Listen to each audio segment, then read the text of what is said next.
Hi, welcome back to another episode of Johanna Banana. Aiden, please throw me the recap cap. All right, okay. God, I love this hat. I am starting to wear hats more. I did get the suggestion that it's sexy when you have the ponytail out. So, am I sexy now? I don't know. Anyways, okay, we're going to do the recap from Johanna Banana got dumped by a child. Yeah, I know, right? You're thinking, how is that possible when Johanna Banana is a child herself, right? Yeah. Anyways, so I do want to thank everybody for their wonderful support and feedback. I'm going to share some of the feedback from some of my viewers after they watched Johanna Banana Gets Dumped, or I think I actually called it The Child. Let's take a look. It was called The Child. Yeah, it was called The Child. I also call it The Dumped. And I think because even though I feel like I've dated the whole damn world, and when I was doing Johanna Banana to begin with, I realized that I had really, even though I have had about 12 relationships in my life, I was only dumped 2 out of the 12 times. Well, now 3 times I've been dumped. Yeah, 3 times now. So that's kind of, and I didn't really realize that at the time until I started counting all the relationships I was in. And then I was like, oh my God, here I'm feeling like such a loser, but I walked away from bad situation a lot of times. Now, granted, it took me a while to wake up, but I did wake up and I walked away. Okay, so I want to share some feedback from the child episode. And this is feedback from my consultant, Mrs. L, and whom I love so much. She reminds me so much of my dad. My dad was a writer. She's a fabulous writer. Writers, oh my God, they make the best conversationalists. They can understand different levels and everything that you're going through, because we're all a mixture. We're one person in this moment, we're another person, and writers, and they get that. And she really does get me, and it just blows me away. Okay, so let's hear what she has to say. She says, "Well, that was a sad episode of Johanna Banana. I'm sorry to hear about the end of the relationship because your heart was bruised, but it definitely needed to happen. And yes, it did. You learned so much from the relationship, and you did from this one too. It does have to be an equal all the way, giving and receiving, caring, compromising, willingness to make one step at a time. I was glad to hear you say that." Yeah, and I think with this relationship, I really did learn a lot. I really did. I learned 2 types of energies. Yeah, there's the Johanna Banana energy that gets excited, loves people. You know, I still never want to lose that little kidness. I never do. I don't want to be one of the, whatever. No, I don't want to be like that. I want to be like, oh my God, that's flipping amazing. So I never want to lose that. But what I did learn is there's the excited, happy little girl energy, little kid energy. I don't want to be gender. And then there's the energy, the nervous energy. So we had 2 different energies, and I did not realize that. I had just never been with somebody that had as much energy as I had. And we did have the equal amount of energy. We really did. However, people on the outside did see that he had more of the nervous energy. I didn't see that. I just thought it was flippin' cool that this man didn't want to lay in my bed all day and have sex and watch movies. Okay, that's what I was going off of. But there was a different energy, and my family did see that. Okay, when we went to when I took him to Nogales, and he met my aunt and my cousin for the first time, and I was in I always like to say I was knee deep in shit and not smelling it. I was so happy. I was so happy at that moment. They were like, they could tell the different energy, because they know me. They know my positive, bubbly energy. They saw his nervous energy. My cousin, with the pool, she's like, I thought he was going to jump out of his skin. I had no idea. I had the rose glasses, whatever, on. And I was just like feeling so happy. Look, I finally got a guy.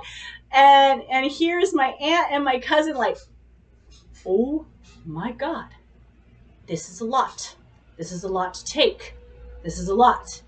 But the wonderful thing about family, and this is why I always put family first, and don't ever forget your damn family, is because when they love you, they do accept the other person. So the next morning, they had a call and they're like, so what did you think about the child? And my cousin with the pool was just like, that's a lot. That's a lot of energy. How is she going to handle that? But they thought, if I'm happy, they're happy. And that's what I love about family. And that is what I love about my friends too. They were very supportive too. They saw me at these bars. They did. Because, of course, I document my whole damn life. And I get shit for that. But you know what? When my ass dies, you're going to know what the fuck happened. Okay? You are. Anyways, so they would see me at these bars and they're just like, yeah, Johanna Banana has never been drunk a day in her life. What the hell is she doing at the bar? So they would see these things, but the thing that I loved about my family and friends is because they loved me, they accepted him.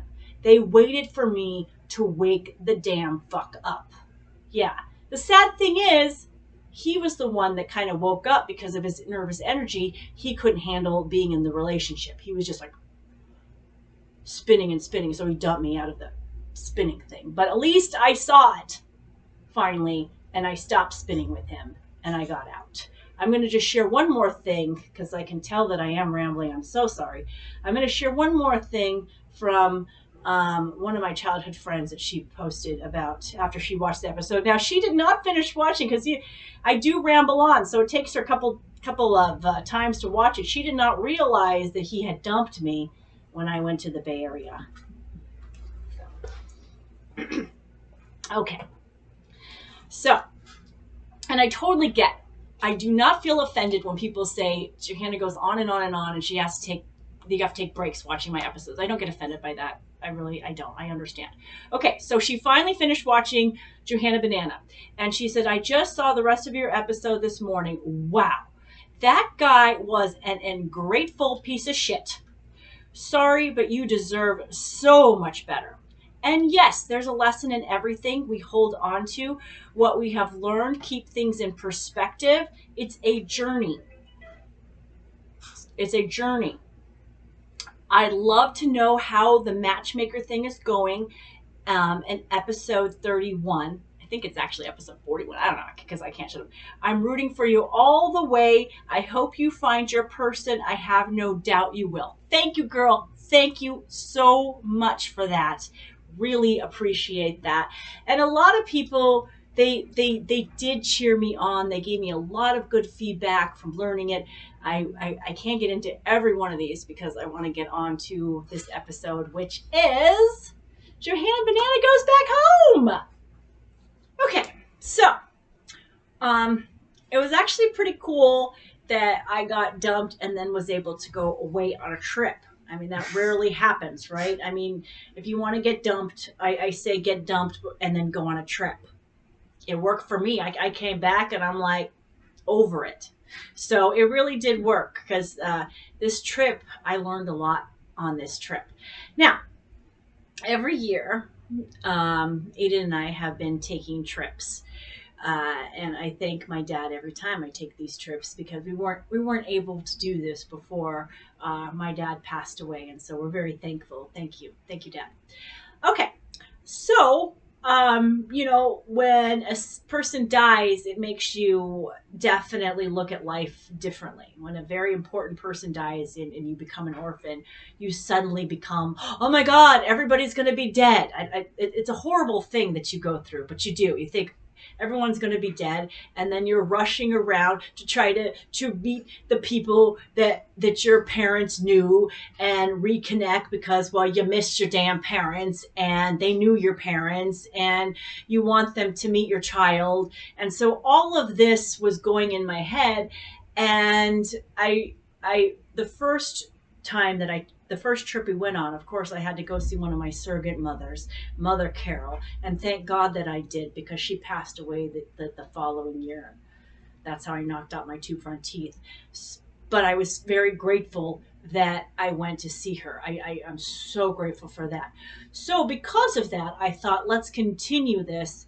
And I wanted to take Aiden back to the church that I was raised in, the church that my dad dedicated 25 years of his life to.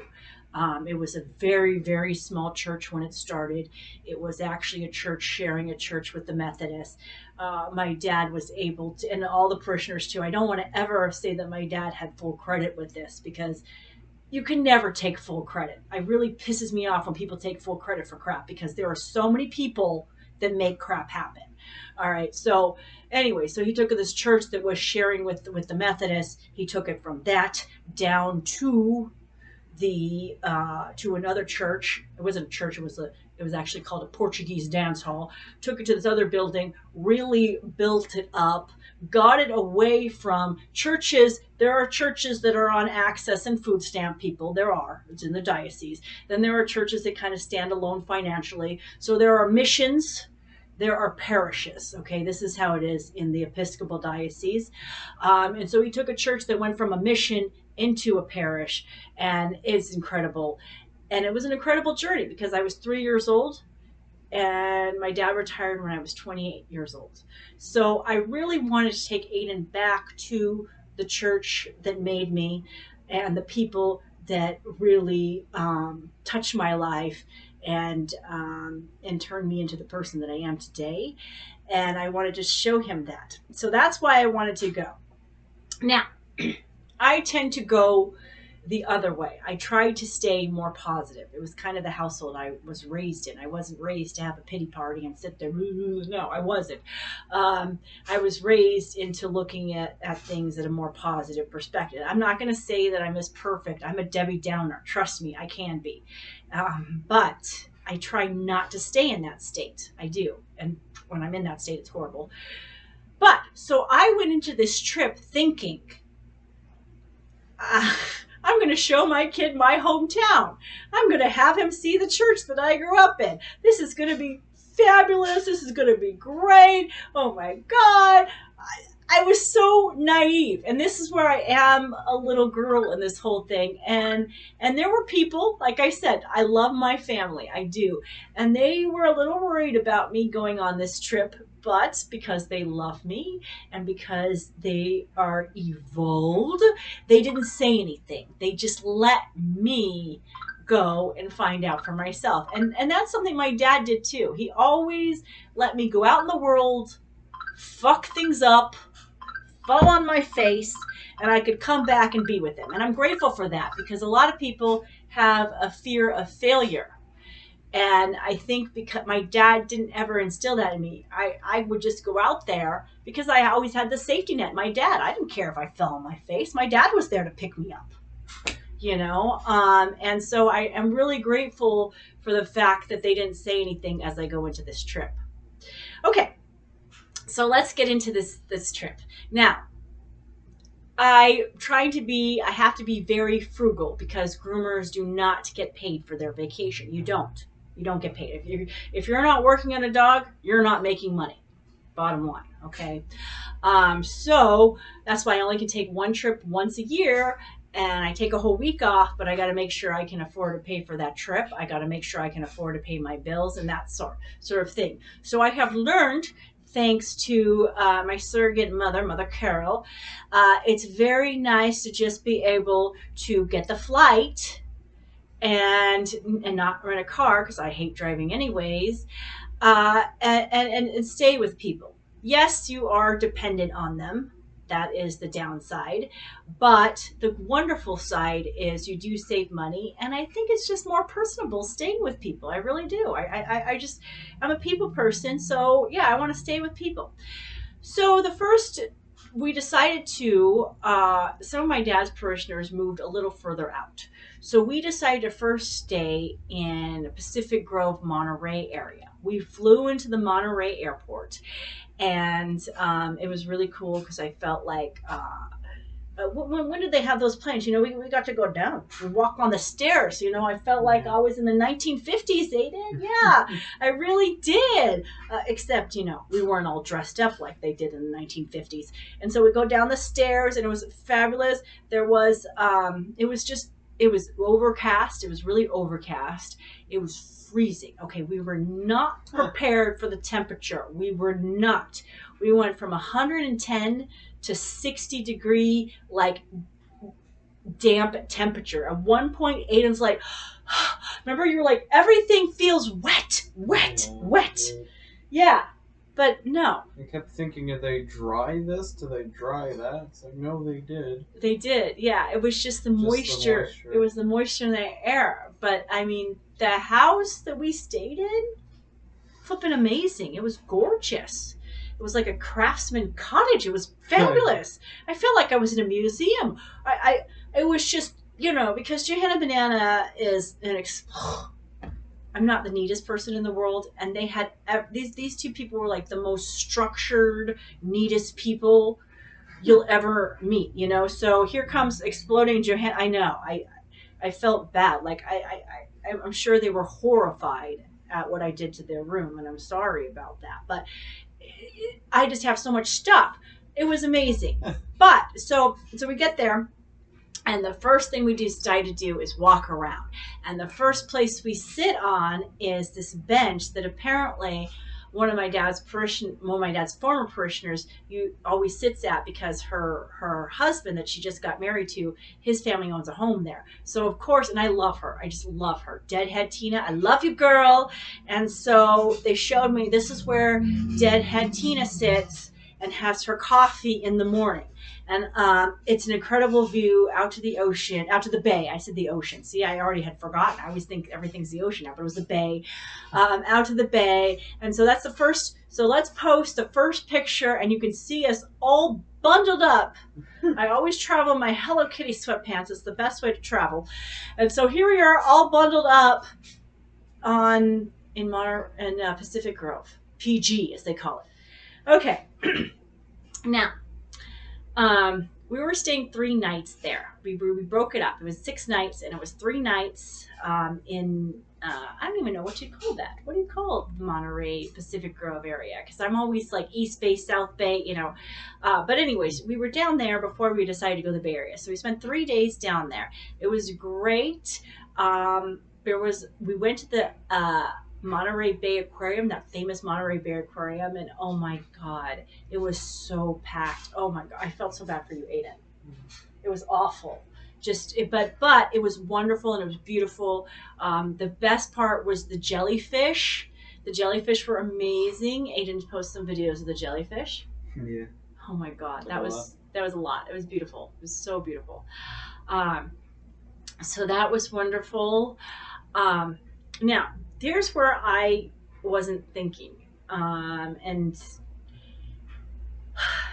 they are very much like my parents were. The couple that we stayed with were 2 intellectual people. So they were listening to NPR. They were doing the PBS news, which I still need to find that. I learned a lot more on the PBS news hour, I really did, than I learned from my hot boyfriend, David Muir. They were doing that. They did a lot of walking. My parents were not very athletic. They did not do a lot of walking, but they did a lot more walking. And they sat down and had dinner every night. And as we were progressing in all of this, I was really starting to miss my dad. And I don't know why I wasn't thinking about that, but it was just really weird. They took us to a mission. How many damn missions has this PK been to? 50 freaking million, all up and down California. So we moved to a mission, which at first sounds great because, familiar is safe. It is. And at first it was great. But as I kept hanging out with them, and as the day kind of progressed and the days kept going, I could feel myself grieving again. I could feel that I was also not tracking. I wasn't tracking. I'd asked the same questions over and over again. And I'm like, fuck, you know, and I was saying, you know, I'm just like, and of course I couldn't say fuck there either. Yeah, they were very proper. They were very proper. And then my dad was too. I never cussed in front of my dad. I don't cuss in front of my aunt. So that was really hard for me too, you know, because I had to control my New York subway mouth, you know, and that was very difficult for me. Very, very difficult. It had been a long time since I had to do that, you know. But so we're at this hot dog place. And this is when I actually was before that. It was really before that. I could tell that I just was starting to get my eating disorder because we were at this one place and I was just, it was a sandwich breakfast place. It was really cool. We took a break from the aquarium. We needed to take a break from all the people in the crowds and stuff. And so we're at this restaurant and I'm staring at this menu and I'm looking at this menu.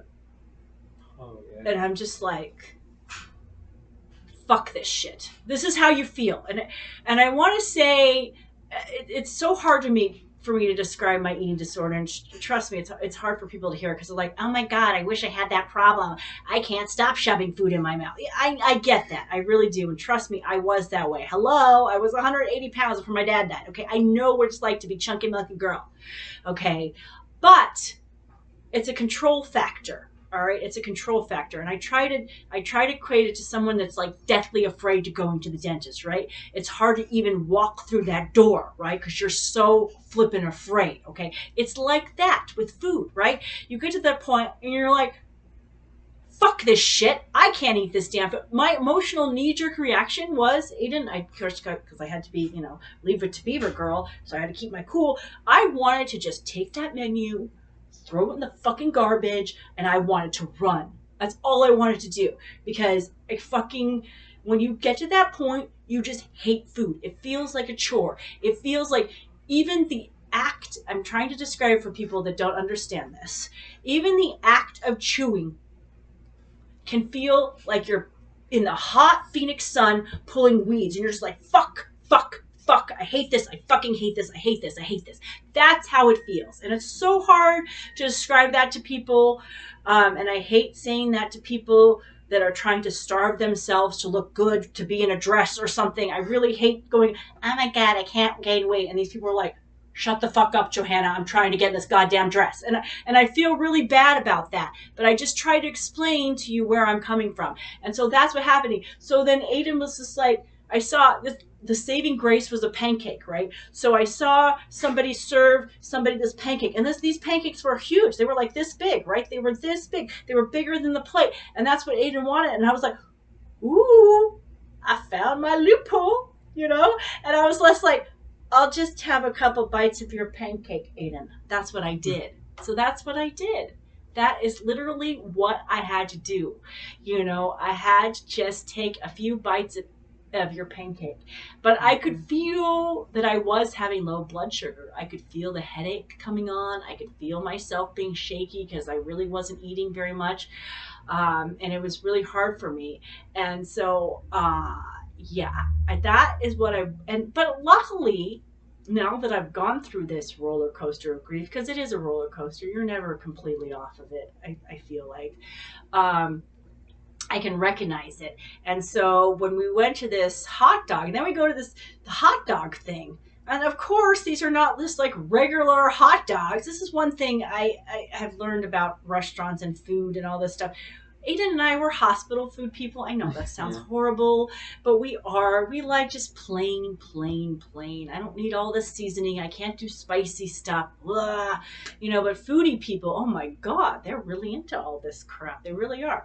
And so this hot dog place wasn't a typical hot dog. There's all these different things. And I'm just like, and I'm already hating freaking food to begin with, right? And so this isn't just regular damn hot dogs, which I could have probably. They didn't even have an option for they didn't a even plain hot They dog. didn't even. We had to order a chili dog without the chili. Yeah, a chili dog minus the chili, so Aiden could get a plain hot dog. And I do feel bad, Aiden. We did kind of pile up on you because we didn't think you could eat a whole hot dog. We're like, just order one, Aiden.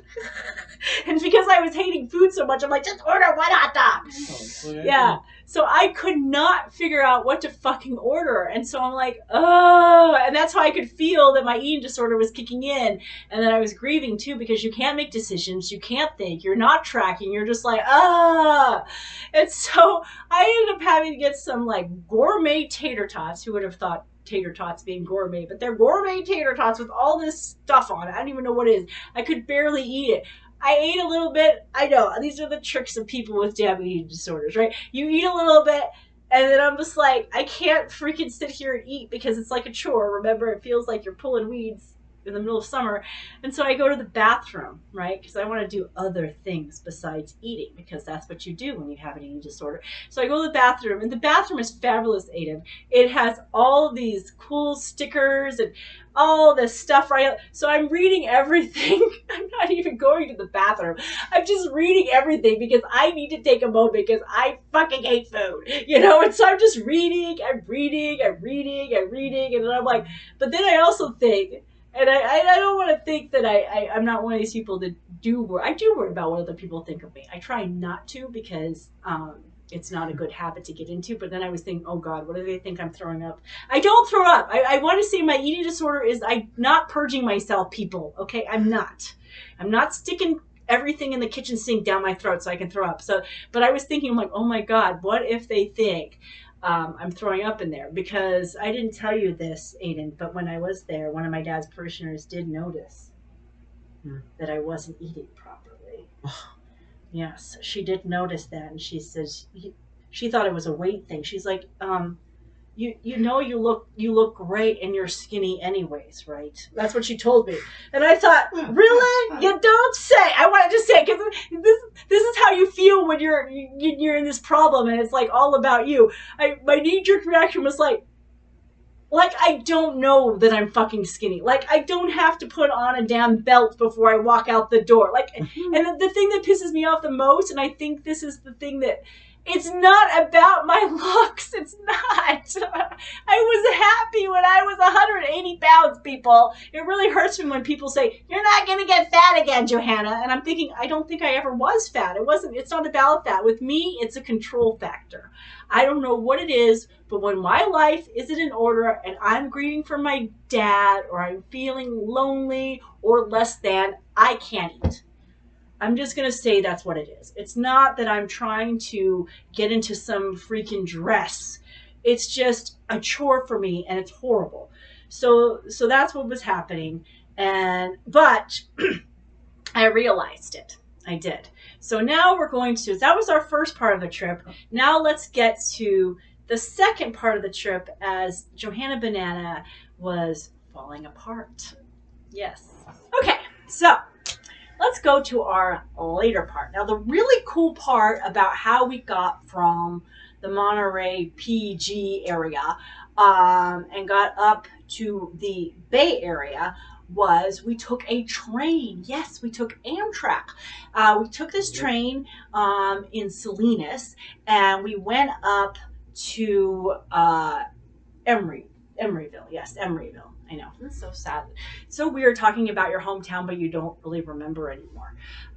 Anyways, so the cool thing is I had been on a train. I remember when I shared the story of how Johanna Banana got her period on the train, and poor Father Pat asking people for protection, horrible.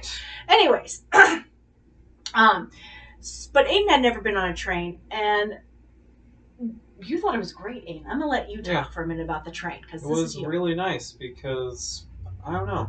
Usually, because we have only really ridden in planes before, planes are very cramped. They feel very tense. I feel a tense kind of energy. But with the train was a lot more opened, like up. You had a lot more room. We were actually able to spread our legs out and stuff. And it also just felt a lot like calmer of an atmosphere for some reason. You had people just kind of getting up and doing their own things, walking around the cars. It was a lot more peaceful than on a plane. You kind of have to all just sit there, crammed, feet apart. Yeah. And just sit there for like 5 hours. Yeah. So Aiden, absolutely loved the train. I had taken this picture of Aiden on this train. We're going to post it right now. Yeah. I took a photo of the train itself as well. Yeah, there's a picture of the train itself too. This picture that I had taken of Aiden on the train, I ended up sending it to. I'm still very close to Aiden's grandmother, my former mother-in-law, and so I sent her the picture and I told her how much Aiden was enjoying the train ride, and this is how much Aiden enjoyed it because you know what she said to me, Aiden? That you had already texted her, that you had already told her how fabulous this train was, and that made me feel pretty proud as a mom because you want to give your kids happiness. You want to see your kids happy. You just do. And so I thought it was really cool that I was able that my dad and I don't never want to take full credit for all this, that my dad and I were able to let you go on a train trip. And my dad, let me tell you something about Father Pat, people.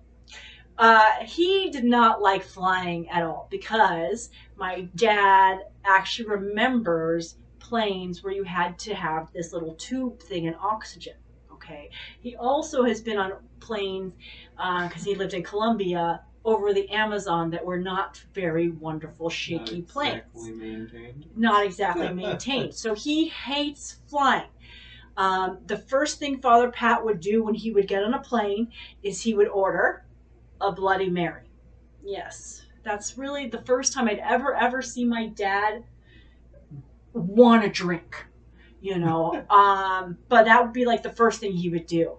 And so trains were his favorite way to travel too. So I think it's kind of fascinating that you ended up, Aiden is a lot like my dad, and I think it's really cool that you ended up liking that train ride. So that was awesome. It's also funny how we got there. Because I've gone so used to airports and stuff where you have this massive block of security checkpoints and stuff. For the train station, you could just walk through the building right onto the tracks. Yeah. Which blew me away.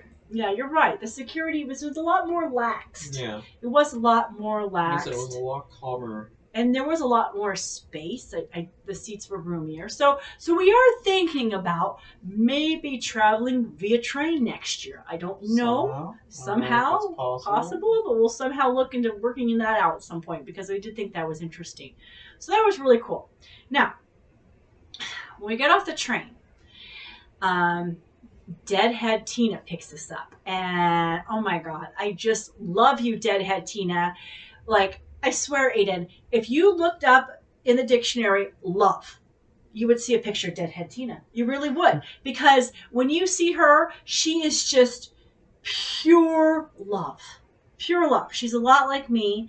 But she has a bigger heart than I do. She really does. Huge, tremendous compassion for others and people, the biggest heart you'll ever know. And so she shows up finally. I was kind of like worried because I didn't know where she was. And she's just like, it's fine, it's fine. So she gets up and she's like, hi, hello, oh my God, I just got a new car. Now I call her, and I just love this because, I mean, this is me. I wish everybody was like this instead of just like, hi, how was your trip? No. And she's like, okay, I got this new car. Oh my God, I call her Heather. Yeah, she named her car. Isn't that adorable? How cute is that?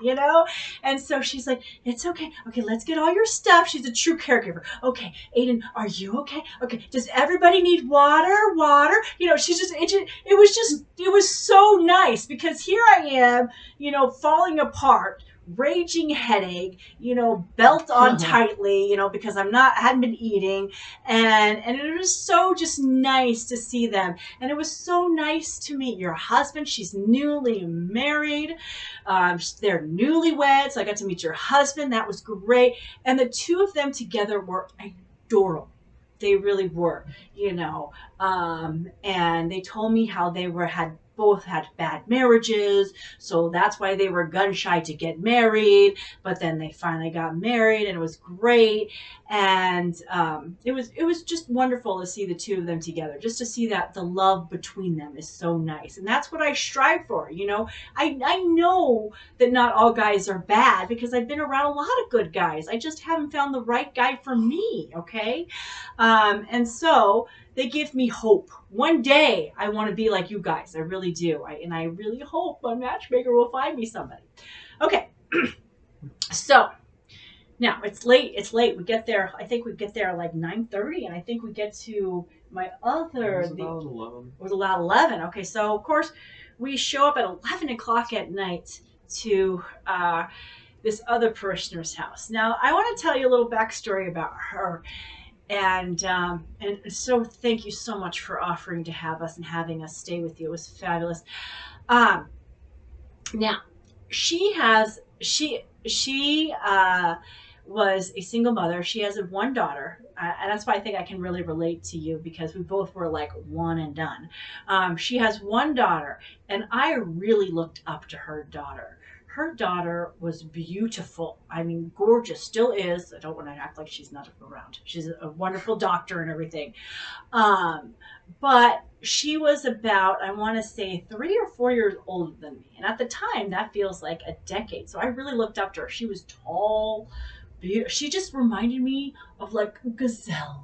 Like she had beautiful legs and almond eyes, and the memory that I had of her and my dad's parishioner that we stayed with, my former parishioner, was one time we, she has a beautiful backyard. We picked lemons off of her tree, and her daughter and I we did a little lemonade stand. Yeah, we did, Aiden. 80s all the way, and we had our little lemonade stand. And at one point, we also had a slumber party, and it was great. And so, but it had been so long. The thing that's really, really cool about going back to the Bay Area as an adult is these are people that knew me when I was a child, right? And now I'm coming and seeing them as a 46-year-old woman with an 18-year-old child, so it's a totally different thing. And I think it's really cool. I think it's really cool. Get to know people again after they knew you as a kid. The first time I did it was with you, Mrs. L. And I remember the first thing, because to us, they always stay the same. Like, I swear, all my dad's former parishioners, they look the same to me because I feel like they haven't changed. They look just the way they looked when I was 5 years old when I knew them. And it was the same thing with I reconnected with my cousin, my consultant, Mrs. L. It was the same thing with her. It was like, she just seemed the same. She was like the same person that I used to do puffy paints with. I never saw, but to her, and I'm sorry that I didn't see this at the time, it was kind of like, yeah. She said something to me. She's like, yeah, a lot happened in 40 years, Johanna. And I thought, oh, yeah, I guess it has. But to me, it doesn't, because I still picture them the way I knew them as a kid. You just freeze frame them. With the people that we stayed with at the beginning, she was my Sunday school teacher, acolyte leader, and I still see her as my Sunday school teacher, acolyte leader. I don't see her as a grandmother with 2 grandkids. I still see her as my acolyte leader. So I think as a child, you kind of just, the adults in your life, you just freeze frame them and they just stay the same. Like, you go on and you live your life, but you come back to them and you just think that they're just cryogenic freeze frame.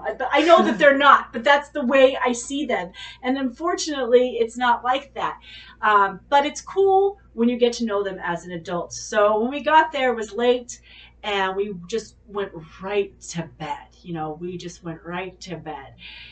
And I still didn't sleep well. I did not sleep well. Another part of the reason why I think I got into my grief and my eating disorder is, I will tell you something, people. I do not travel with my sleep aid, okay? I don't want to be a Brittany Griner, okay? I don't. I feel bad for you, girl. Thank God you're back over here. But it's dangerous to travel with illegal substances. It just is. So I don't travel with them. So I detox, so I don't sleep. And this whole time, I was just sleeping perfectly fine. He was sleeping great. I don't know how. Maybe it's because the way that we were having to sleep, I literally just had to sleep like this. Yeah. It was apparently like the best way to sleep, apparently. Yeah, I don't know. He did sleep really well until kind of got sick. Yeah. But I wasn't sleeping well. So we get Yeah. there that late night. The next morning, we get up, and damn it, I gotta fucking eat again. Ah, okay. When it's a chore, it's just, it really is a chore. And so you're like, oh my God, I gotta fucking eat again. And so you go for things that you like to eat first. That's one thing I've learned. And so I see these strawberries on the table, and I think I also learned about impossible tasks. It was the first time I learned about impossible tasks. Don't try to eat some big ass meal. Make it small. Start with something really small. So I saw these strawberries on the table, and I'm like, I'm going to go in and attempt to do this. And I know this sounds so ridiculous, and trust me, before my dad died, I would, if I heard myself now, I'd be like, what the fuck is wrong with you? Seriously, I would. But so I'm looking at these strawberries, and I'm like, I'm going to try to do this. And as I'm eating the strawberries, I'm like, I'm, it hurts to eat. Like it just, and I'm just like, my head's pounding, and I know I need to eat. My stomach's, and I'm like, I'm trying to eat, and I'm having this meltdown, and she's sitting there probably thinking, why is this woman crying over strawberries? And I'm trying to tell her. And another thing that I learned with my eating disorder is I got to eat with people. So I'm just trying to say, like, will you please eat with me? I mean, everyone that was around me during the time of my dad passing, I'd have them eat with me. I would. Applebee's, that 2 for $20. I took a couple people there because I was like, please eat with me, help me eat, help me fucking eat, And so I asked her, I said, I want to take you to dinner. I said, let's think about dinner. And she's just like, oh, you don't have to do that. Here's one thing that I have noticed about people as I've come back as an adult. They still see you also as 5 years old, and they don't want you to pay for them. That just feels weird to them.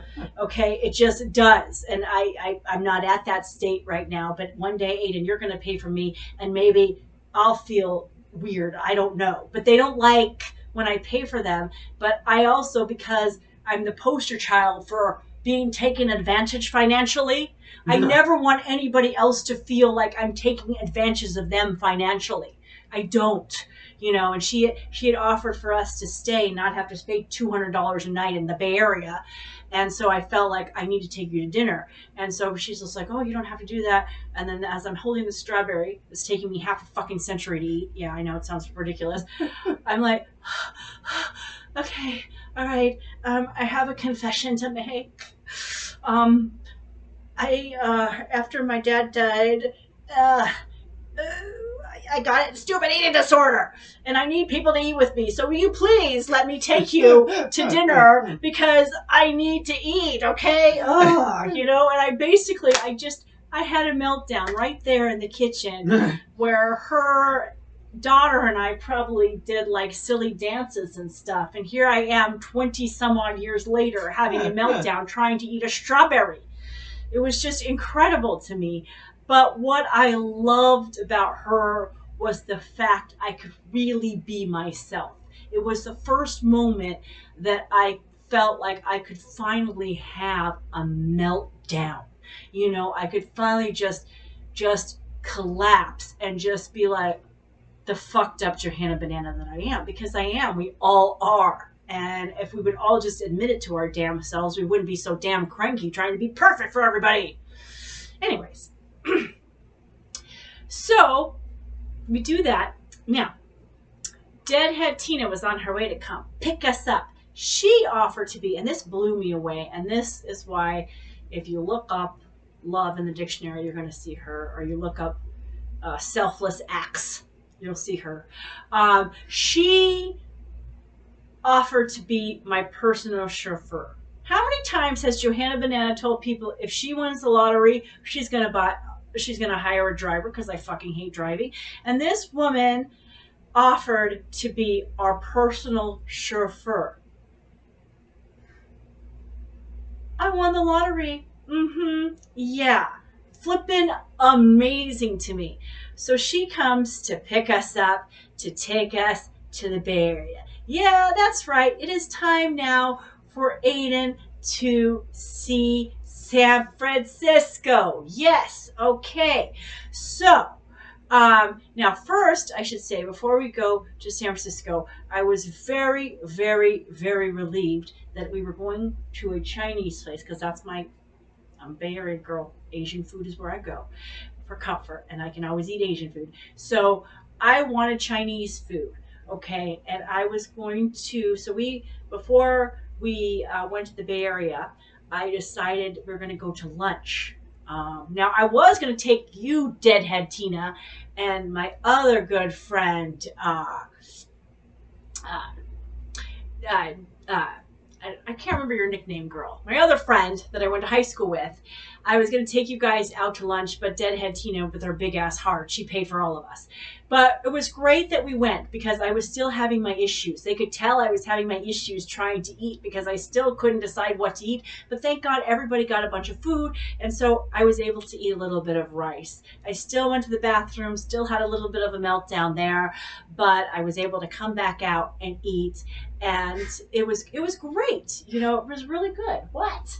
That's what you were doing. I had a little tickle in my throat. I had a little cry. I was still. Hello, the strawberry incident Here there. I was explaining how we had to go to the bathroom every 5 seconds. What? That's. But no, you were just crying there. Yeah, I was crying. Oh, well, thank you, Aiden, for covering for me. No, I was crying in there. I was trying because I still couldn't fucking eat damn fucking food. I hate that. When you're in that state, you hate food. How funny. But anyways, I pulled myself together and I was able to take a deep breath. And I was actually, what I had to do was get myself out of the pain. I did. I pulled myself out and thought, you're here with Deadhead Tina. You're here with somebody that you went to high school with who ended up watching all of my Johanna Banana. Thank you so much, girl. And you have a fabulous son too. And I thought, you know what? Get your shit together, girl. We all have to take some moments where we have a meltdown and we're just like, because I think I wasn't expecting the grief to hit me the way I was. I wasn't expecting to have my eating disorder on there. And so I had to take a reality check. It's something that my dad always did with me. It's something I do with Aiden. And you have to get yourself out of the pain and look at the bigger picture. And that's what I looked at. And so I pulled myself together and I was able to have a great, great lunch with you guys. Thank you so much. I'm so glad that you guys came out.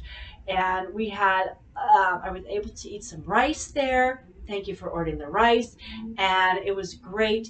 And then we went to San Francisco. So let's get to all our video footage from San Francisco. Yeah, let's do that next.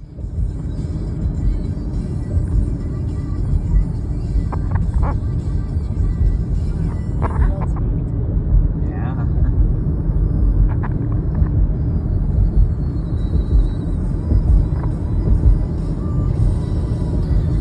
That stage is in front of us. That license plate. I don't recognize that. Oh wow.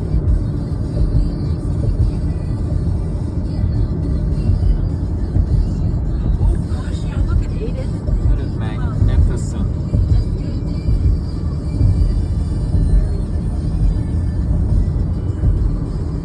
Oh, look at the way the fog is rolling over the mountains too. This is called the Marin Headlands on the side.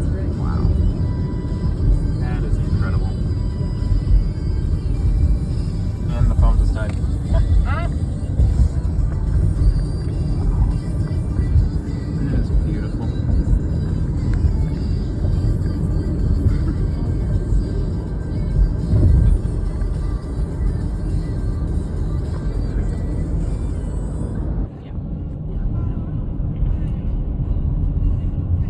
This is so cool. Okay, I'm gonna do video because I know with you I can do video. oh, you can do as much as you want. Yeah.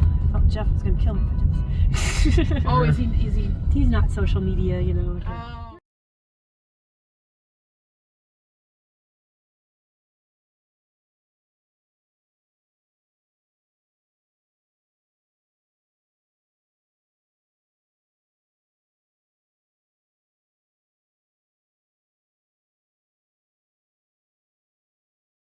Okay, so after I had my little meltdown in the bathroom, and Aiden was telling everybody about and I do, trust me, everybody knows I talk about this shit all the time, and I think people are kind of getting tired of it. But the minute I do eat, my IBS does kick in, and I do usually have to run to the bathroom. So I do understand, Aiden, now why you told everybody about my IBS issues. Thank you. Thank God I'm an open book and don't get embarrassed by these things. I don't. I used to. I don't ever say that I was like this. I was a very self conscious, anxiety ridden person when I was in my 20s. But now you go through a lot of shit, and you just don't give a damn. You're just like, yeah, I shit 4 or 5 times a day. Who the fuck cares? Anyways, so I pulled myself together in the bathroom. I actually wasn't having an IBS issue. I was having an emotional issue. And I was just like, we're in San Francisco. Let's have fun, And so, okay, so let's go to San Francisco. Now, where I always went to in San Francisco, my favorite place, and you're going to remember this, girl, was Pier 39, okay? Because they have the seals, animal lover, they have a carousel, little girl lover, and they also have an arcade lover. So, hello, Pier 39 is where I want to go, okay? Now, this is a Saturday in June at Pier 39. Super, super crowded, right? Okay, so let's post some pictures, some videos of our San Francisco day. It was also really cool. Aiden got to see fog for the first time. Let's post all this, Aiden.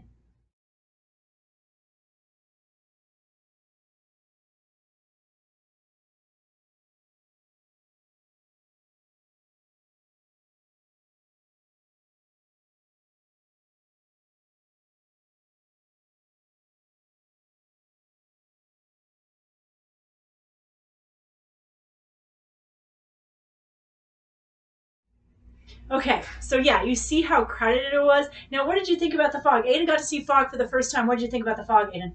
That's cool. It's fog. There's not much else to say. It's just cool to see. Okay, all right. Yeah, so it was pretty amazing. It was cold, but we had a blast. But we had to rush back because I was going to take our host, our wonderful hostess. I was going to take her out to dinner, and then we were going to go see a play. She treated us to this play, right? And I'd never seen a play. It's well, not like a local play, and it was. Funny thing is, it was like across the street from the church. I'd always known about the Pinot Player group, but I had never seen a play performed by the Pinot Players group. So we got back, and she finally decided where we wanted to eat.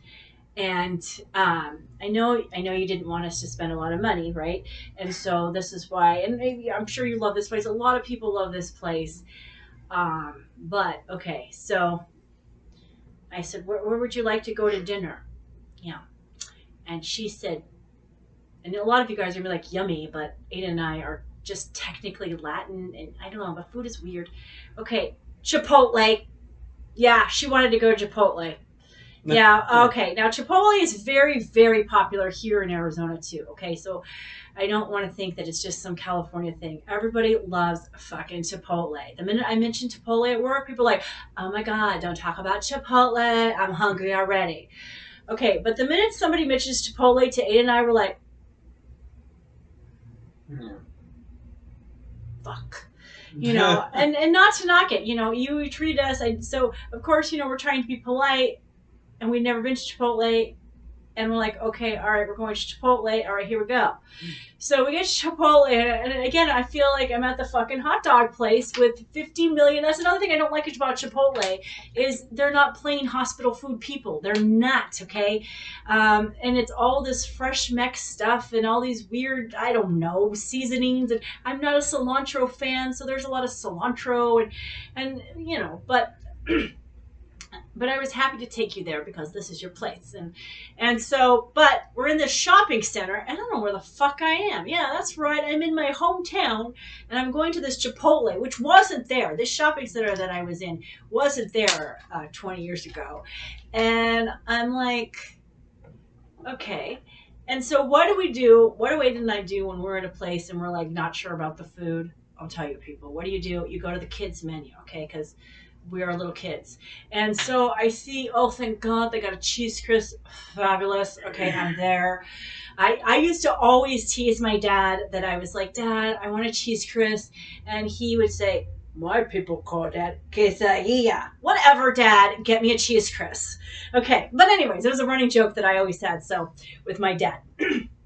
So we get a cheese crisp, but we're not sure about, if we get the kids meal, we're not sure like what even to put on it, right? We're just like, we don't even trust this meat or whatever. And I know I feel like a total snobby, like Beverly Hills rich bitch here, because I'm just like, ew, I don't know where this is, ew, disgusting, and so, but I don't obviously want to show that. So we just order the 2 cheese crisps, and then they come with, we ordered like a bunch of stuff, these kids meals, but they come with apple juice, little cute boxes of apple juice. And keep in mind, this whole, the whole staff was completely disorganized. Oh yeah, it was a little disorganized. It was a train wreck. It was. There was a bunch of people. And it was all... Yeah, and so we're ordering, and it was so funny because our host is like, oh, are you guys vegetarian? Because we don't know what to order. Like, are you guys vegetarians? And we're like, no, we're technically Latin here, and we do hospital food. Chipotle. Yeah, we're trying to figure out Chipotle. And so, anyway, so I order these kids meals, and it comes with all these juice boxes. I get something like 4 apple juice boxes because I'm also trying to fill up my kid with a cheese crisp, right? These cheese crisps are like this big, so I'm like, oh, we better get a couple more cheese crisps. Let's get some cheese. And I decide, okay, let's not be stuck up, Johanna. Let's try something. So I did try the rice. Interesting. I tried the pinto beans. Interesting. I tried the black beans. Interesting. Yeah. I was done. And but I'm happy we took you. I'm sorry. And so the whole time, because I wasn't wanting to eat anyways, and this wasn't my food, I'm thinking, where the fuck am I? Where am I? Like, I didn't know where I was. Like, I'm just so, like, I'm on San Pablo Avenue, I believe, but I'm like, it's a very disorienting feeling, and I'm just like, ugh. And so I'm like, I wanted to go exploring. So we left our hostess there. I know I felt really bad about that. But you're such a kind, wonderful, understanding person. I knew that it was okay to go, okay? And I hope it was. I'm so sorry. So, because I really wanted to explore, because I was feeling very discombobulated, disoriented. I didn't even know. And I was still losing my mind, people. Yeah. Remember the parking garage? We're going to try to go find Deadhead Tina's car. I thought she was on the 2nd level in the parking garage. I was No, she was on the top level. Okay, so I still was not my fucking self. Like, I was a basket case still.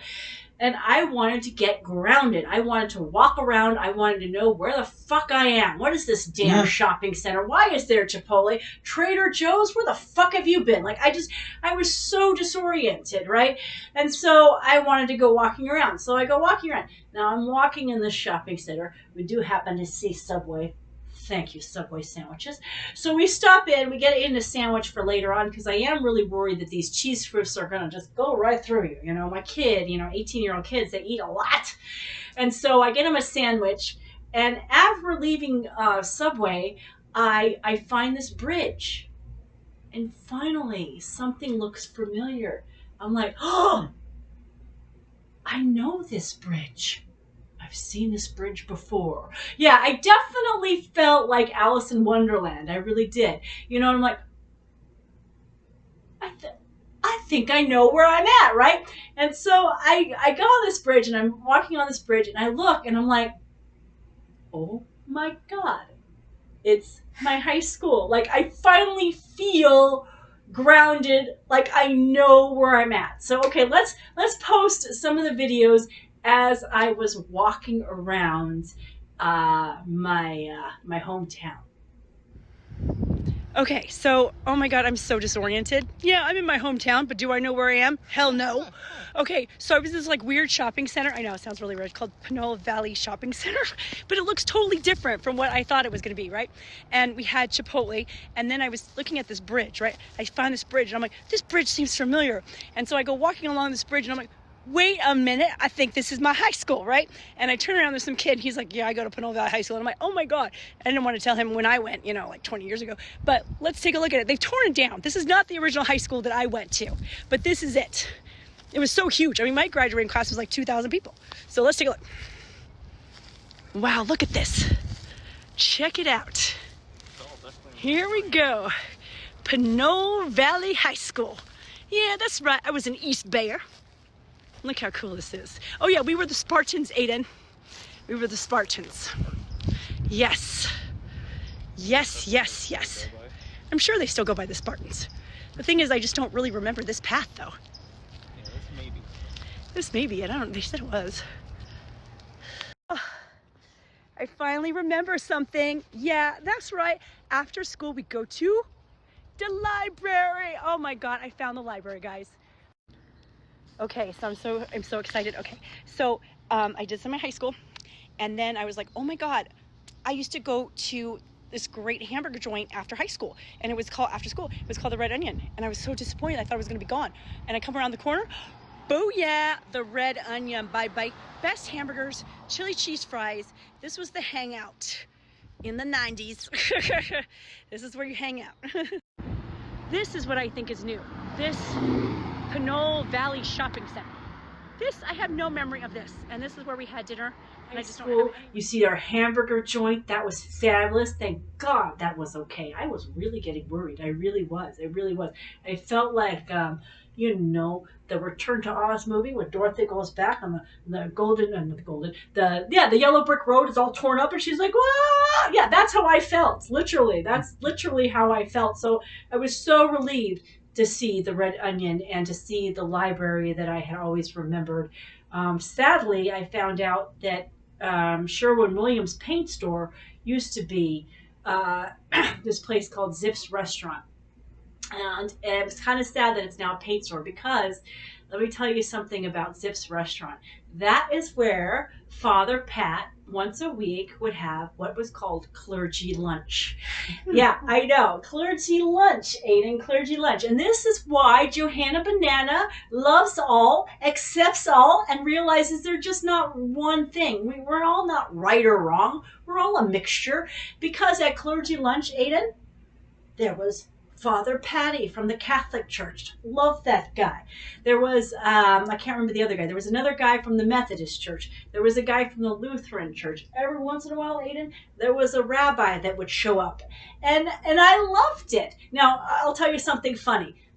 The pastor at the Methodist Church used to like to play practical jokes on my dad, right? He was funny. So my dad would come home from clergy lunch and he would open up his bag and there would be a mug from Zip's Restaurant in there. And he would be like, oh my God, Father so-and-so did this to me. Because, my dad was so straight-laced. He used to try to Father Pat, you're stealing a cup from Zip's. Yeah. So I think I loved that upbringing. I always remembered, sometimes I would even go to clergy lunches. I always just remembered that there wasn't just one thing. And I'm so grateful for that, And that was the melting pot that I grew up in. So that was now Sherwin-Williams Paint. And so I was kind of sad that was gone because that was Zip's Restaurant. But it was not a great restaurant, let me tell you. It was horrible. It was a diner dive. It really was. Like every time you'd come home and people would be like, you went to Zip's because you would smell like that grease. Okay. You know what I'm talking about, Bay Area people. You remember. Yeah. But it was where clergy lunch was. It really was. Yeah, and also men's breakfasts. There was really the place that we always went to. So it was kind of sad to see that was gone. Now, we go to the play, okay? And it's really cool. We get to sit right in the front.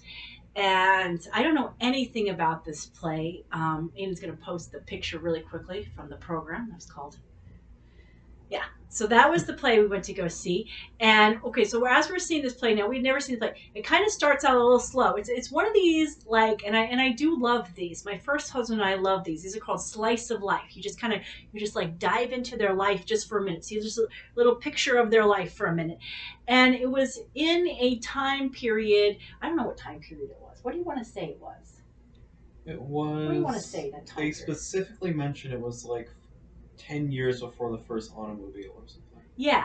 Yeah, so it was like what my dad used to call, because I used to be talking, but I was like, I lived in a simpler time period. It was a very simple time period. And it was a cute love story, basically, is what it was. It was a love story about two neighbors. Not first. At first, yes, it was a love story. At first, it really was. They did two neighbors, two kids that ended up falling in love and building a life together. And it was really cool. We got to go to their wedding, and uh, and then yeah, so we're just going along like, oh, cool, these two school kids got married. This is fabulous. This is wonderful.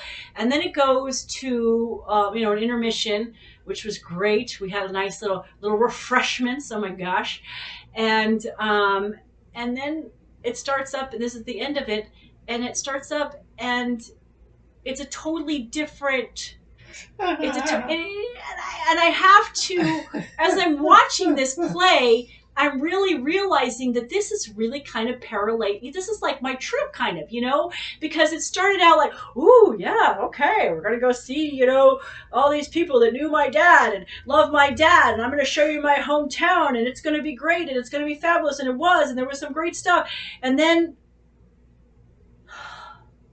it's different.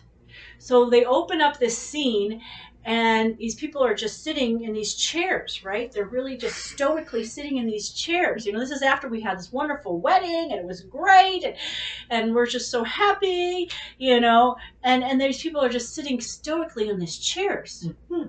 And like,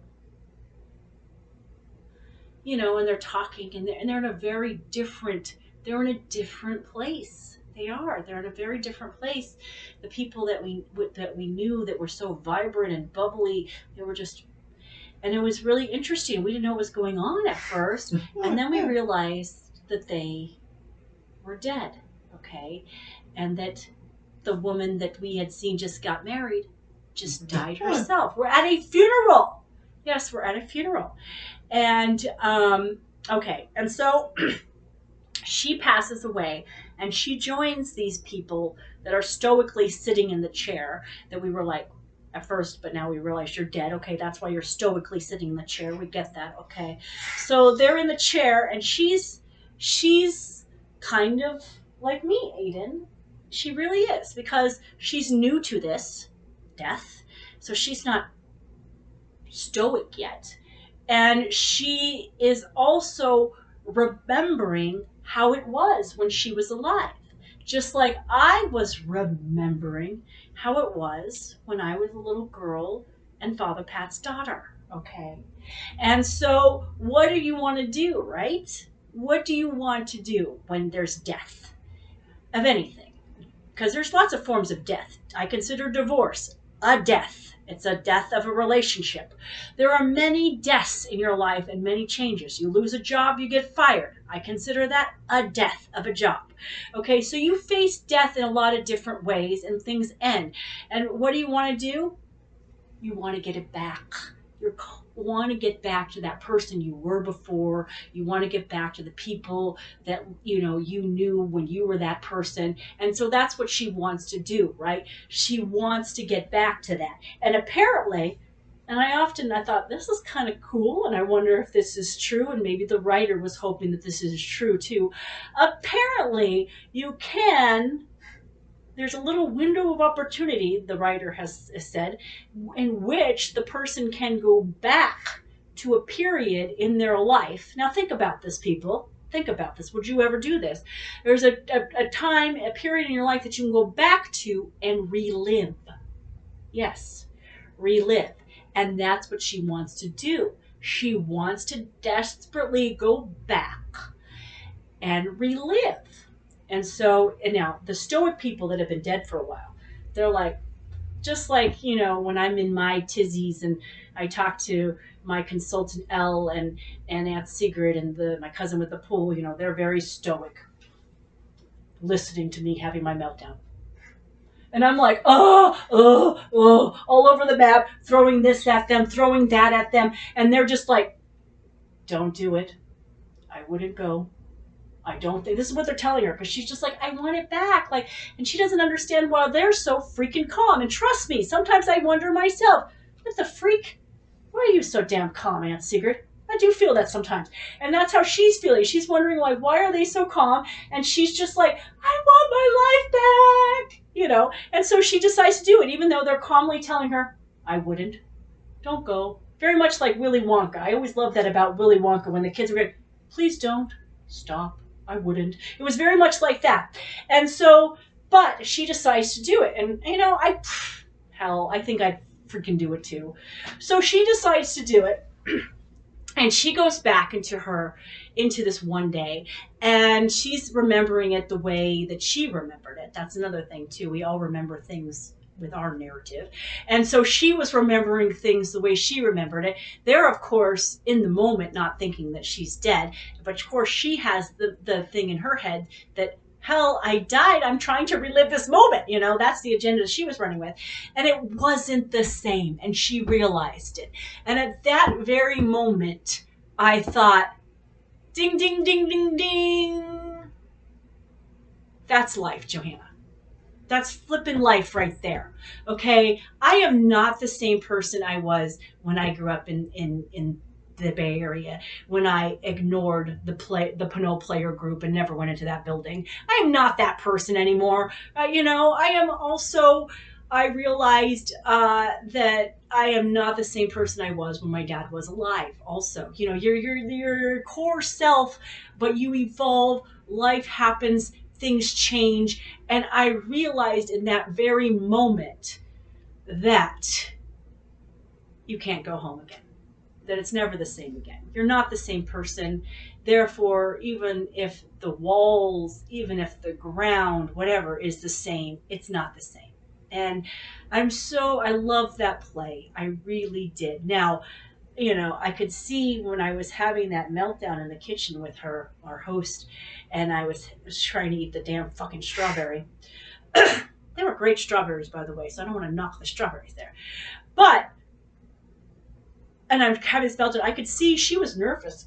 She was nervous because she's thinking, "Oh my God, she's grieving for her father again, and I'm going to take her to." I know what you were thinking now in hindsight. Like my dad always said, hindsight is fabulous after the fact. In hindsight, I know she was thinking, "Oh my God, I'm going to be taking her to this play where this young girl dies. Oh my God, here she's grieving for her father and can't eat a damn strawberry." I know. I totally understand now where you were probably coming from, but let me tell you something, okay? Thank you. Thank you for taking me to that play. Thank you for taking Aiden to that play. At first, we weren't sure if we were going to like it. We didn't understand it at first because you're basically just peering into somebody's life for a brief moment, and it's kind of like, but thank you, because that play was a really good play. You enjoyed it too, didn't you, Aiden? Yeah, it was a really good play. And it really did sum up my trip and sum up the way I was feeling. I really felt like at that very moment, as she, realized it wasn't the same, and she decided to just, go back and be dead because, well, she was dead, and she came to terms with that. I thought, thank you. That play was so touching to me, and it was so fitting. It almost felt like, did somebody just write this in? I think the Lord does work in mysterious ways, and I think that is how I was able to see everything that I was going through, and it really helped me. I think that play helped me so much that for the first time in the entire trip, I don't know if it was a combination of that wonderful play, making me finally feel at peace and realizing everything I had been going through, or pure exhaustion. The combination, it's never just one thing. Let's say it's a combination of both. I finally got sleep that night. Yes, I felt like a baby that finally slept through the damn night. I slept so great that night. I really did. I slept fabulous, and it really was just awesome. And anyway, so I woke up that morning because at first I was kind of nervous because now I'm about to face the church that I grew up in. Now, everybody had warned me that the church unfortunately has kind of gone back downhill. Like I had mentioned before, there are churches that are on the food stamps and things like that, and then there are churches that stand alone. Unfortunately, our church has gone back onto the food stamps. And it's not the same church anymore. They had warned me about it. But of course, me, just like the girl that died, I'm trying to like recreate the church. I really am. Okay, I was trying so much to recreate the church. And during this time, I am starting to get sick. Oh yes, let's talk about that. Thank you. Good grief. Okay, let's talk about Sunday morning. Yes, Yeah, I had a great night and you had a horrible night. Yeah, I suddenly get this whole cold, right? So I'm dying over here while we're getting ready, and you're just like, oh, it's just allergies. I was thinking it was just allergies. So yeah. No, it's not allergies. Oh yeah. Oh my gosh. Oh my gosh. You kept saying it was allergies. Well, because I was hoping it was allergies. Because it wasn't. You know damn well it wasn't. Well, I was hoping it was. Like, I was dying. Okay, all right, okay. So I slept great, and I was like, I'm going to go to this church. Yeah, I know. You really wanted to go to church, and you were already getting issues and stuff like that. Yeah, so Sunday morning, you're right. Okay, wake up. I finally slept the night. Thank God I did, because you were a wreck, and I forgot about this story. I had to go, I wanted to get you some Mucinex and some allergy pills, right? So here I am again. I am in my hometown, right? But I don't exactly know where I'm at. But I don't want our poor hostess to have to drive. It's like freaking 7 a.m. or something, right? And so I'm like, okay, all right, we're gonna go. I'm gonna borrow her car. Yeah, yeah, because I felt like, oh yeah, I can totally drive in Pinole. Yeah, I grew up in Pinole. I can drive in Pinole. This will be fun. Okay, so I get the keys to her car now. Everybody had electric cars. Most people had electric cars in California. Hats off to you guys. You guys are definitely saving us. We're not, unfortunately. But, okay, so you got to picture this. I've never been so damn scared in my fucking whole life. Okay, so I get in this car with her. This is the hostess car, and it's an electric car. And I turn it on. Yeah, it's a hybrid. I know, but I've never driven an electric car, Aiden, right? And so I turn it on, a hybrid or whatever. Part electric, part engine. Yeah, okay, but I'm not hearing this. It doesn't sound like my car, Aiden. It doesn't. That's because it would turn on the engine when an engine was needed, and would use the batteries when the batteries were needed. Okay, whatever. Okay, I'm just in this car, and I'm like, it doesn't sound like it's on to me. It really doesn't. Right? And I'm like looking, and I'm like, is this on? Like I turn it off again. Maybe I didn't do it right. I turn it back on again. I'm like, is it on? And I look up, and it says ready. Oh, well, you're ready. I don't know if I am. Okay, ready. All right, here we go. All right, and I really do. You have to also realize, I had not realized how jam-packed the flippin' Bay Area is. These people are like packed in like sardines, and I had forgotten that. And so it's this incline, it's this huge incline driveway, right? But all these cars all around, right? And so, okay, we're ready. All right, here we go. And I really felt like I was a new person just driving again for the first time. I know, this is so weird. So I'm like, okay. So I get the car in reverse, and I'm going out like so slow, like, creeping out. Oh God, it's a huge incline, so you're like, oh God, and there's all these cars behind you. You're like, oh God. And I'm horrible at maneuvering, and I've gotten even worse at maneuvering living here in Arizona, where it's parking lots and things are so wide open spaces. I'm not good at maneuvering in tight quarters. And so I freak out. So, okay, all right, here we go. All right. Now, she told me that there was this CVS at the top of the hill where I grew up, right? And I'm like, oh yeah, Doctor's Hospital? I'm there. No, Doctor's Hospital is gone. Gone. Goodbye. There used to be Doctor's Hospital there. Then there used to be right across the street, there was this big building. It was like office medical buildings. Well, that's gone too. That's gone. It's CVS now. All right, okay. So I finally make it out of that very narrow, congested neighborhood. And I'm driving past this poor Safeway that is totally Long's Drugs is gone. This poor Safeway apparently is completely. Everything was locked. It was all locked down. Oh yeah, it was such a this Safeway is. Anyway, so I get there. Okay, I'm looking at. All right, so I get there, get to CVS. Okay. Yeah, everything is locked up. We're not used to this, so I have to go hunt somebody down. You have to call an attendant to call get anything like a water bottle. Yeah, it's just it's ridiculous. And so, anyways, so I get the medicine, and I decided to get back. I thought maybe I was really literally like 2 minutes from my house, maybe a minute from my house that I grew up in. But I felt like, no, I wanted to get back. I actually really didn't want to drive your car anymore, girl. I did not want to drive her car anymore. I just wanted to get that car safely home because I felt like I didn't know that car. I didn't like that. Me and driving anyway. So, okay. All right, here we go. Now, it is very funny that I have to do a map quest. I have to do a map quest to this house in Terra Hills, and I'm over there where Darsh Hospital used to be. I know, it's really ridiculous. So I'm doing a map quest. I'm driving. Okay, all right. Now I'm on this street. Now, okay, I don't want to miss her house. I don't, because, hello, you have to fucking maneuver. Johanna Banana is not good at maneuvering, okay? This isn't like freaking Arizona where you got these big ass ranches. You can just do a big U-turn in the middle of the dirt and nobody gives a shit. This is the fucking Bay Area, right? So I'm like, fuck, right?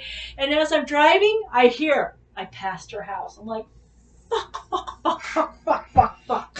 You gotta be shitting me. Really? Fuck. Okay. All right. Okay. Let's try to find an opening that's nice and wide for me to do a U-turn in this car, right? So I get over there. Just reverse. I'm not good at reverse, Aiden. That's how I feel. That's the only thing I failed in my driver. It's the same thing, but backwards. Yes, Aiden, but it scares me. I'm not a maneuverer. That's the one thing I failed on my driving test. And you want to know where I took my driving test, people? Let me tell you, people. Where did I take it? Vallejo. Yes, because I didn't want to fucking maneuver. Okay? Yes. Let me tell you. Yeah. All right. So, I find this opening, and I do my U-turn. Now, I think because I don't know, her gears are sticking or whatever. And so I thought I was in reverse and I was in driving. So I kind of, with the curb a little bit, all these curbs go up. And so I go, I'm like, fuck. Oh my God, I think I damaged the front end of her car. I'm like, oh my God. Okay. So then I go and I'm like, all right, okay. Luckily, did she have a camera too? I don't remember if there was a camera. I can't remember. I try to use your backup camera. I just make sure. And no, I get there. It's an incline like this into her driveway. So I finally drive into her driveway. I'm like, okay, I'm there. I got the Mucinex. Oh my God, okay. And I'm freaking out. I'm just like, oh my God, Aiden. I'm like, I think I damaged her car. And Aiden's like, this is why, because he's my protector. He's like, this is why I didn't want you to go out. We're in a strange city. You're driving a car that you don't know. I know. Aiden is such the parent, And I'm just like, I know, Aiden, but I didn't want to bother her. And I wanted you to have meds. And we're trying to make it this church service. Because the reason why I'm trying to make sure Aiden is there is because I'm trying to recreate. I asked one of my dad's old parishioners, who now lives like freaking 45 minutes away from my dad's church, to come. Yeah, I made her come to church. That's how much I was trying. She did it. And thank you so much for that. Thank you. That really made my day. But so we're trying to do all this stuff. And because I'm like, I've got to get there. I have to see her. I had a crush on her older son. I was, I think, younger than her middle son, but older than her last son. Anyways, she had kids around the same age as I did. So she was a big part of my youth group childhood. And I really wanted her to be there, because when you lose somebody, you're grasping for people that knew him. And so anyway, so I'm like trying to get the drugs and get you to church. So we get to church, right? And she's right there. You get to meet her, and I'm so excited. But again, it feels weird. It feels so weird because I still remember doing like pancake suppers with her. Yeah, I remember her. No, seriously, she really was. She was the mom to everybody, you know. And so she would do like the pancake suppers. Shrove Tuesday, you know, Fat Tuesday was the big youth group fundraiser. Oh, no, I don't think it was a youth group thing. We worked it. And I think we gave the money to church. I don't know, whatever. But we served pancakes. And so she would have, I still remember you were cooking pancakes and you had the sausages in the oven and all of that stuff. Anyway, she was very big, and all the church campouts. She was a very big part of my childhood, and I really wanted you to meet her. And so we get there. Here we are in the parking lot, and you get to meet her. And I told her, I said, this is so weird. And she's like, I know, this is so weird. So weird. And she hadn't been back to the church in a long, long time. And so we get there to the church, Christ the Lord. And a lot of people refer to it as CTL.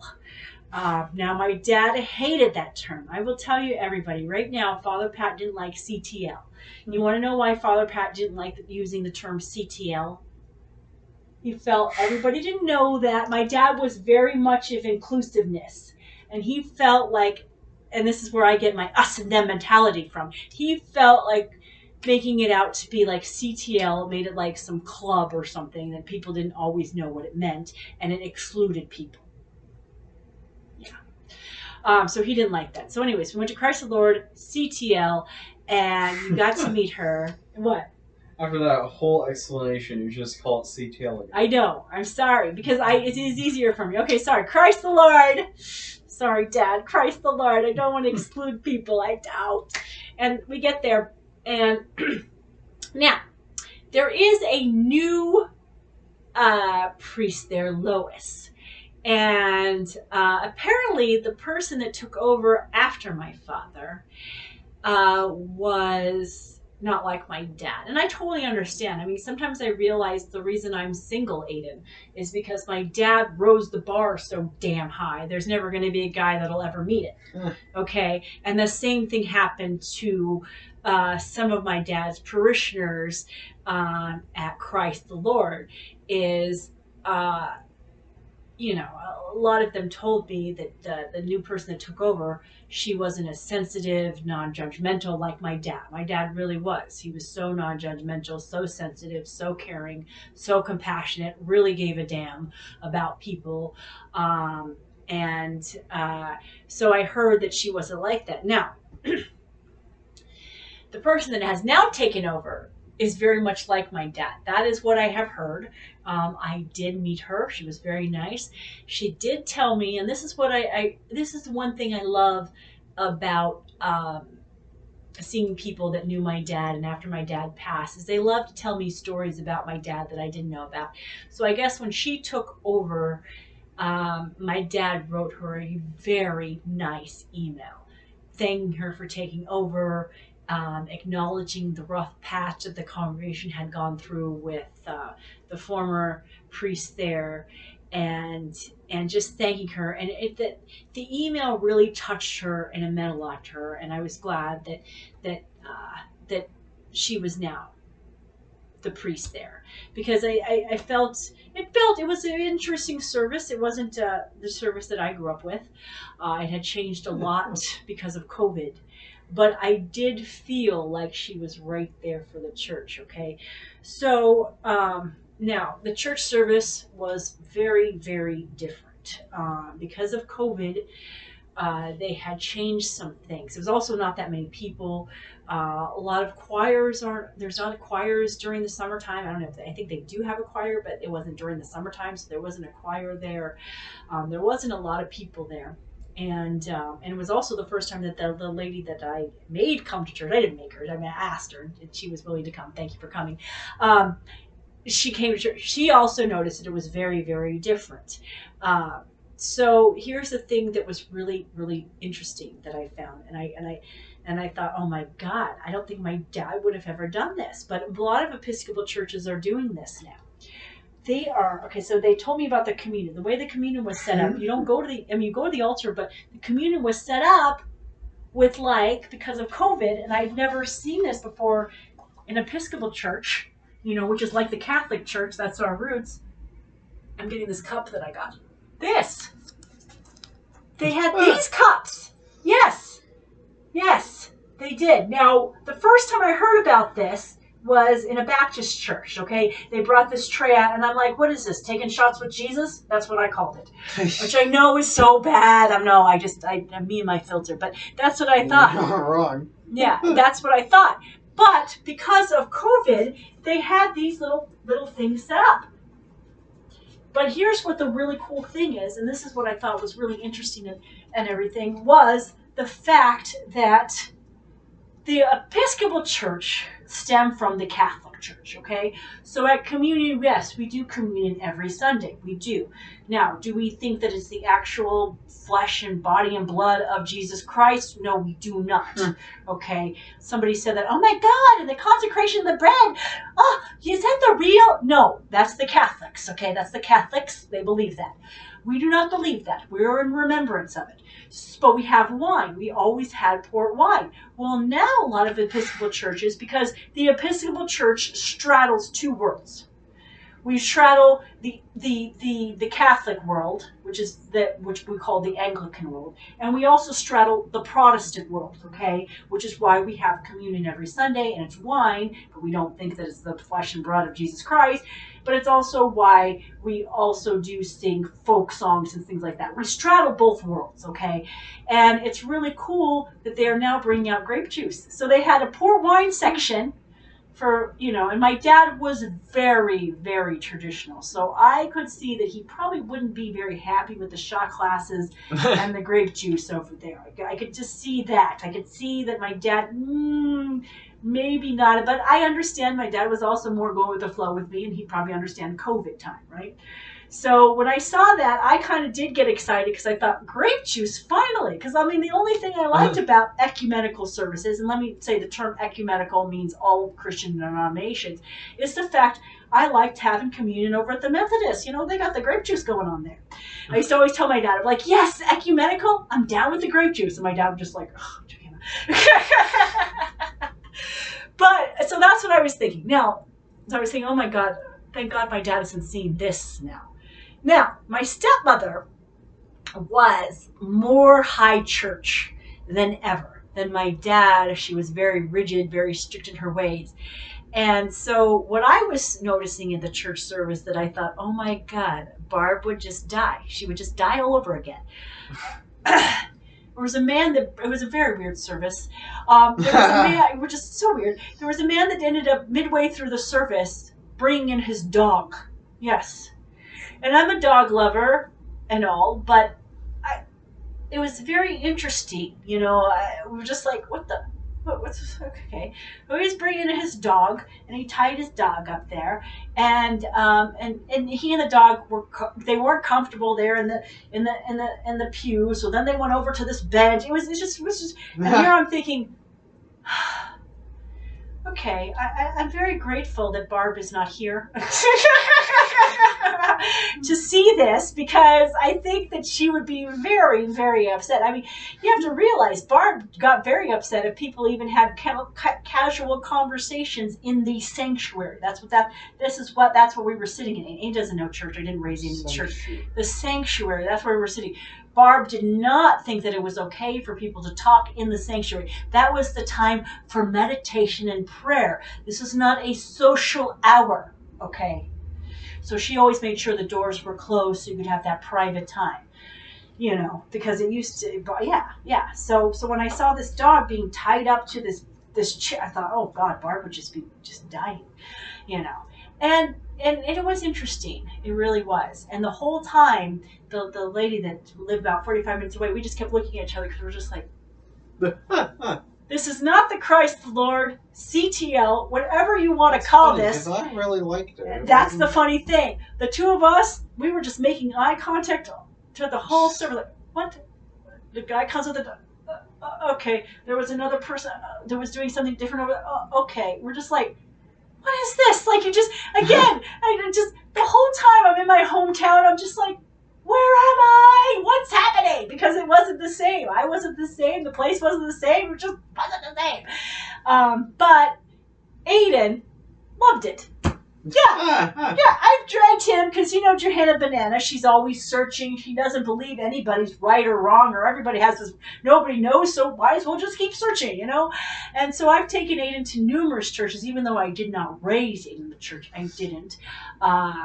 But I've taken him to different churches and things like that because I do want to expose him to things. I don't want him to be narrow-minded. And so, but yeah, you said that was the best one. Yeah. Why did you like it so much? I want to know. Well, What did you like about that so much? That is a good question.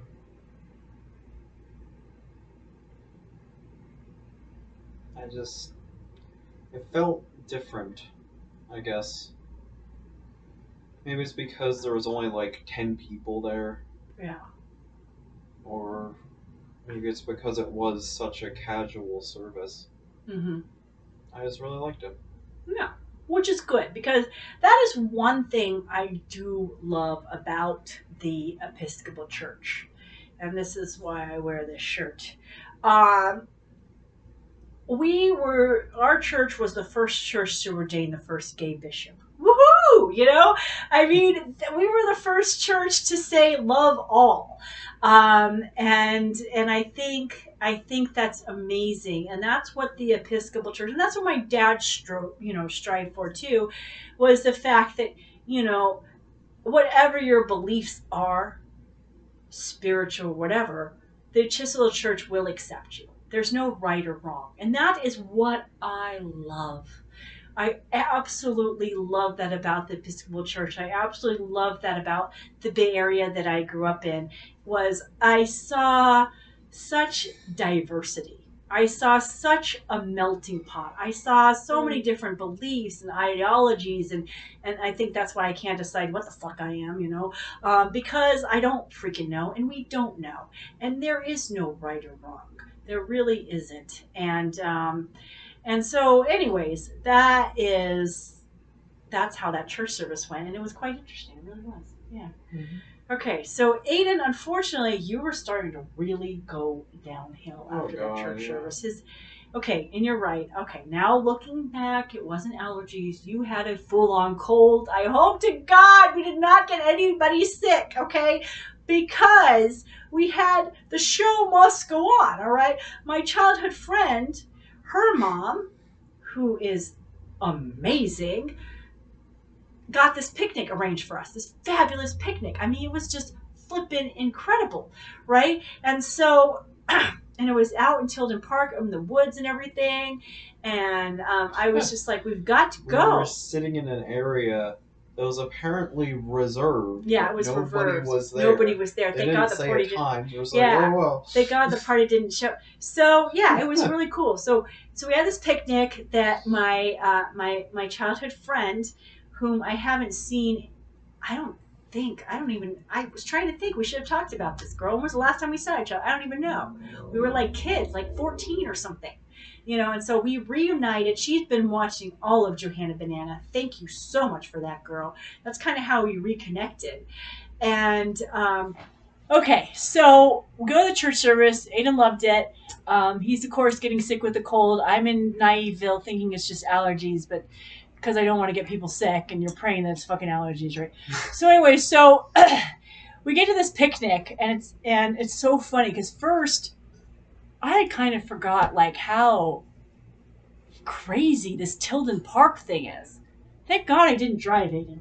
We would have been killed if I would have drove in that fucking. I mean, I almost died just taking their car to get freaking Mucinex for Aiden in Pinole. So here we are in Albany, which is even more freaking compact than Terra Hills.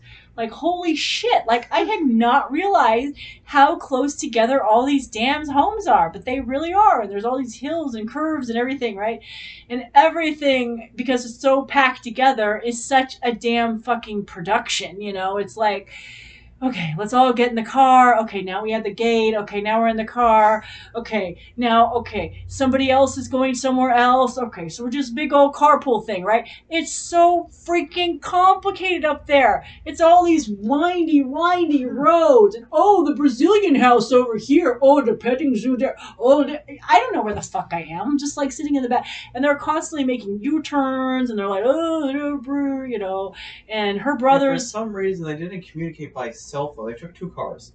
They weren't communicating by cell phone. Yeah, they weren't glued had to their to cell drive phone up like we to were. each other, Oh, I know roll their why. windows down, and talk. Yeah, because there's no cell phone signal, Aiden. That's why. Right. Fuck. That's right. Yeah, it was. Thank you That's why guys. they were Thank doing you. I know it was kind of a big production, and thank you for taking your time and doing all those circles and that U-turn. I mean, that guy's poor wife. I felt so bad for you, honey. My goodness. At one point, we thought we lost you. We did. We thought we lost you. They're like, oh my gosh, where did she go? Oh, there you are. Yeah, it was incredible, but it was so nice of you guys to put that together for me. And it had been my birthday just like the week prior. And so look at this. Fabulous. I know, I'm keeping it. I had to it got bent. It got bent on the way home. So I kept it under a paperweight to get it flat because I'm going to hang it up in my butterfly. I have a butterfly door over there. I'm going to hang it up over there. Anyways, and then these earrings are just great too. And I'm sorry, I cannot find the necklace. I couldn't find the necklace for this episode. It's got to be around here somewhere. I wore it the other day. But anyways, and these butterfly earrings, thank you. That was just so nice. It's been such a long time since you got me a birthday present, girl. Probably my little birthday party back when we were little girls was the last time we got me a birthday present. So thank you so much for that. And it was a wonderful picnic. It was a beautiful spread out there. Oh my God. And people are feeding us bougie food, Aiden. We're like hospital, just give us a hot dog, a bag of chips, we're good. No. People, I mean, I can't believe it. Everybody was serving us such great food, like deviled eggs. Somebody had some fancy, I don't even know what it was, but apparently her mom loves it. It's like this little yogurt And then thing. here just eating the Triscuit crackers. Yeah, all Aiden could eat was the Triscuit crackers because there was fruit and all this stuff. And we almost forgot to bring you water. Oh, you had a soda for the first time. You had a drink. You had something other than water for the first time. Oh, yeah, I drank. What did you drink? I drank this iced tea. Yeah. Which was pretty good. Oh, and my friend, her brother's wife, her sister-in-law, she had this Mexican soda or something. And I had one of those. Very refreshing.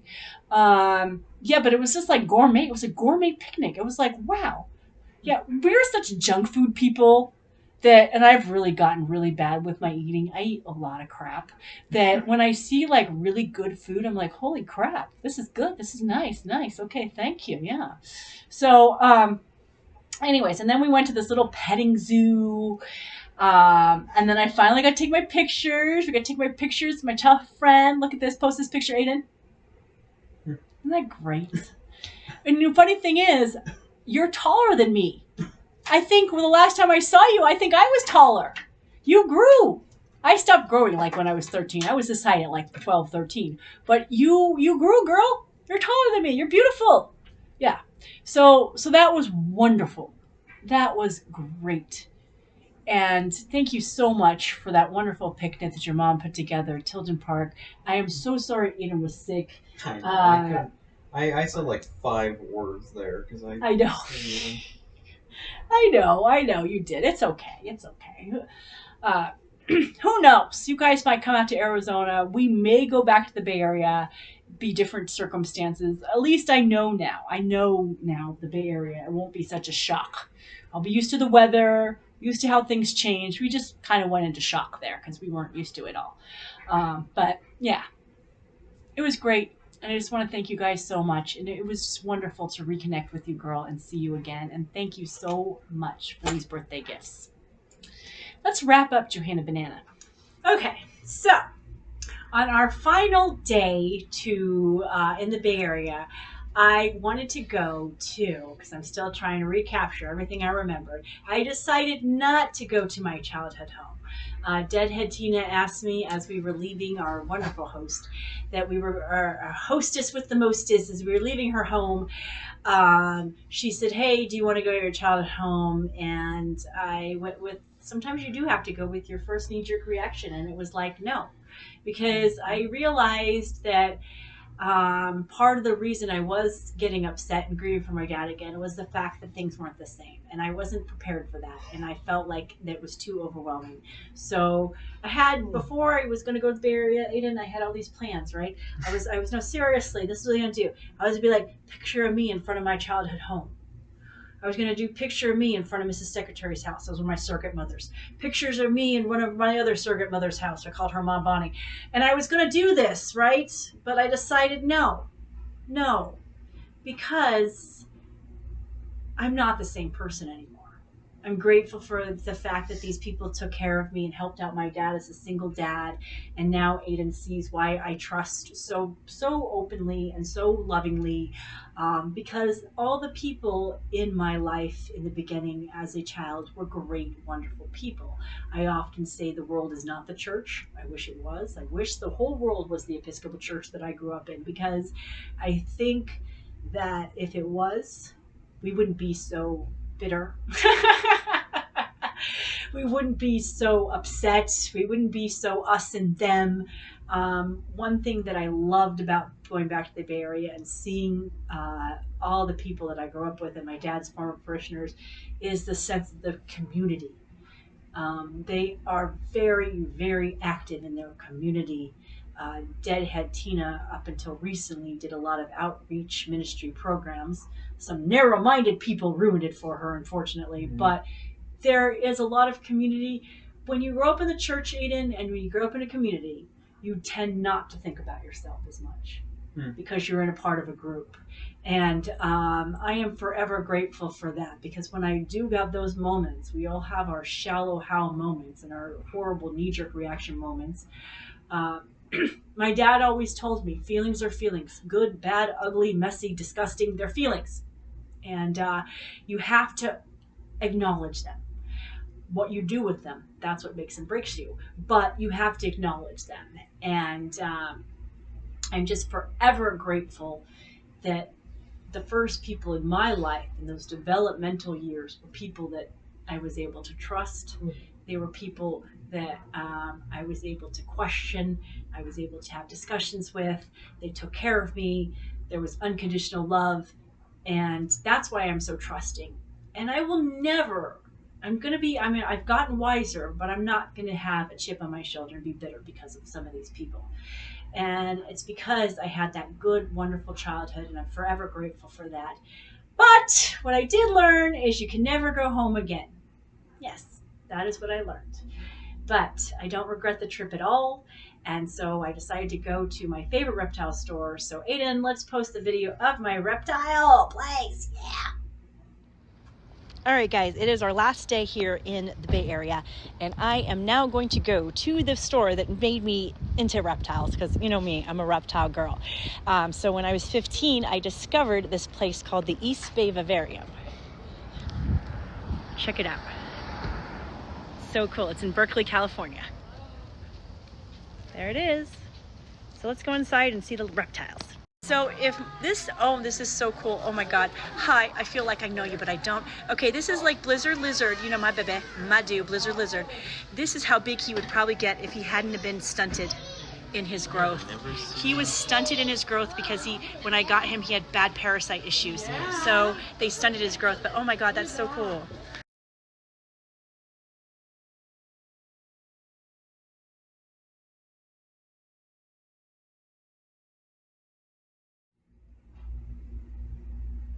Oh my God, wasn't that cool? Wasn't that cool? Oh my God, did you see Blizzard Lizard? Yeah, my own lizard was there, Blizzard Lizard, but he was way bigger.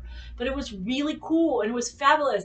And so we did that, and then we went to San Francisco. We went to Japantown. Oh, Aiden, get that. Let me show you how. Get that Hello Kitty.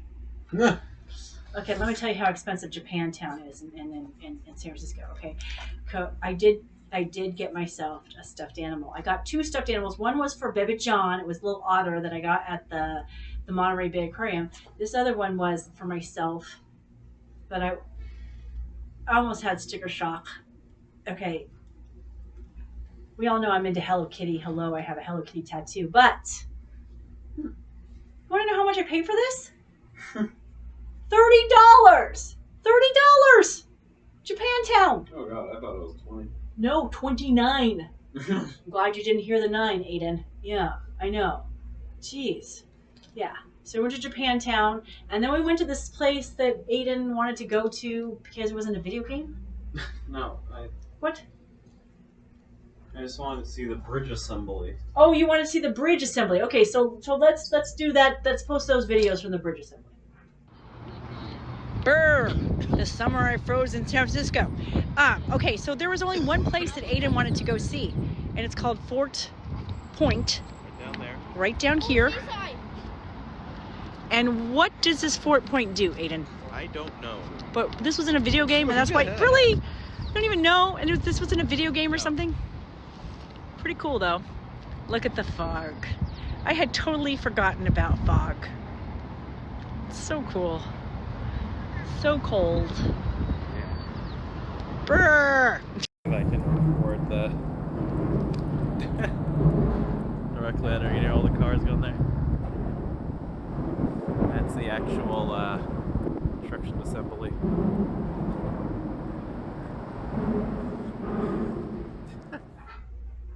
Okay, yeah.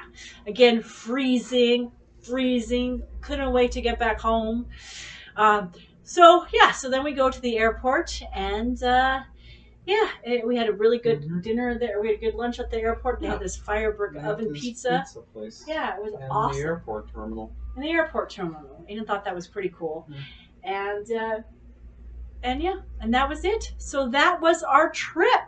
That was it, Aiden. Yep. And I came back. I was still sick. We both kind of got sick with colds. Yeah. It was kind of bumpy coming back. Oh, yeah. Because it was a thunderstorm. Yeah, it was bumpy going back in a thunderstorm, and I was trying not, because I have motion sickness, I was trying not to get sick. And, but yeah, so we got home that night, I think. I want to say like, I don't know, it was like 8 o'clock or something. It was really late, and then of course I went right into work the next week, and it was really hard. You know, I went right to work the next day, and it was really, really difficult. But I got through it, and I'm forever grateful. And the minute I got home that night, I just and I looked at a picture of my dad, and I said, Dad, I did it. I now in this third year of grief with my dad's he's passed away for 3 years now. I'm able to talk to my dad. People always be like, oh, talk to your dad. No, I wasn't ready. But now I'm able to talk to my dad. And so I looked at the picture of my dad, and my dad, I did it. I took Aiden back to the church that meant so much to us. And I'm grateful that I did that. I mean, of course, it's not the same because it is, but I'm glad you got to see the church, and I'm glad you got to see, meet some people that meant a lot to my dad. And it was awesome. It was really awesome. Okay, so let's do some shout outs, some plugins, some whatever, because we're wrapping up Johanna Banana. Thank you guys for listening to me talk. I'm sure it's going to take you guys like a freaking week to watch this, but thank you anyways. I'm going to do some shout outs, okay?